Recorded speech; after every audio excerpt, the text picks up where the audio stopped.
Good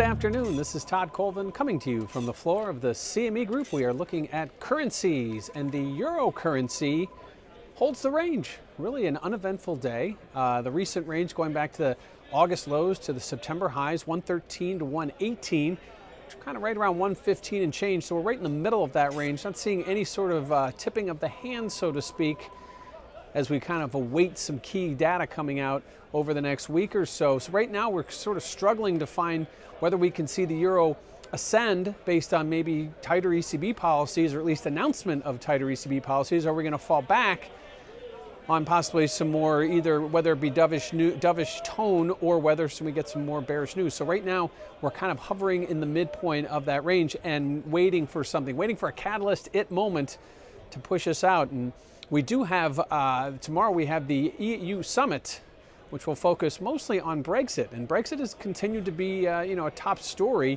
You can't look away without seeing some kind of Brexit headline coming across, whether it's the talk about the border with Ireland, whether we're talking about immigration, or whether we're talking about finances. And right now, if you look at the euro pound cross, it's been favoring the pound ever since Italy started to struggle. And I think that's been because the weight of the euro has been dominant here, not necessarily a positive for the pound, but the pound euro cross remains well below where it was when the whole issue was when we had the referendum back in 2016. So while we do see upticks in the pound versus the euro, it isn't really a big significant move in the greater picture. So right now, the euro pound cross on its highs, or on its lows, but certainly not something that we look at on a macro picture, at least not yet. That will be significant come March, but today really not giving us any hint. And lastly, let's look at Germany. That's been in the headlines here recently with some politics, some changing of the guard, so to speak, and some percentages of political parties and outliers.